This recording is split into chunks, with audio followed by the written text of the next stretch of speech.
आज करूया पार्टीसाठी चिकन दम बिर्याणी, पण ताज्या ताज्या हिरव्या वाटणातली. त्यासाठी तांदूळ धुवून अर्धा तास आधी भिजत घातला, कांदा तळून घेतला, केशर दुधात भिजू घातलं आणि चिकन धुवून सगळी तयारी केली आहे. पहिल्यांदा हिरवं वाटण करू. मिक्सरच्या भांड्यात हिरव्या मिरच्या, आलं, लसूण, पुदिना, भरपूर कोथिंबीर आणि थोडं पाणी घालून याची पेस्ट करू. हिरव्यागार वाटणाचा घमघमाट सुटलाय. आता चिकन मुरवायचंय. जाड तळाच्या भांड्यामध्ये धुतलेलं चिकन घेऊ. त्यामध्ये घालूया खडे मसाले, हळद, मीठ, बिर्याणी मसाला, ताजं ताजं दही, तयार केलेलं हिरवं वाटण, सोबतच घालूया तळलेला कांदा आणि कांदा तळून राहिलेलं सगळं तेल. हे सगळं घातलं. आता हे चिकनला चांगलं लावून घ्यायचं. चिकनला सगळं लावलं. अर्धा तास चिकन मुरायला ठेव. अर्ध्या तासांनी चिकन छान मुरलंय.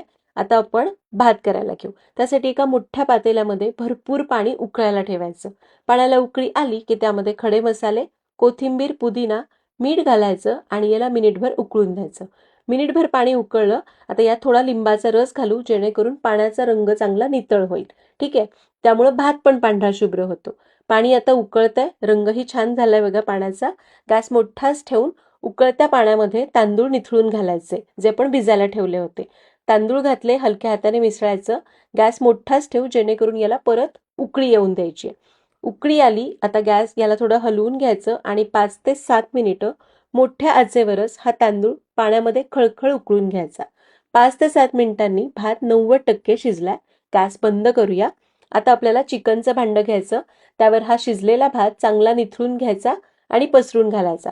लक्षात घ्या, गॅस बंद करून थर लावायचे बरं का. सगळा भात घातला. आता यावर घालूया पुदिना, तळलेला कांदा, थोडेसे असे मध्ये मध्ये छिद्र करायची. त्यावर घालूया साजूक तूप आणि केशराचं दूध.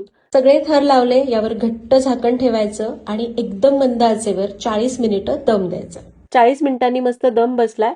बघूया. मस्त चिकन बिर्याणी तयार झालीय. गरमागरम चिकन बिर्याणी दही, कांद्याच आणि रायत्यासोबत सर्व करूया. नक्की करून बघा. भेटूया पुढच्या भागात. Happy cooking.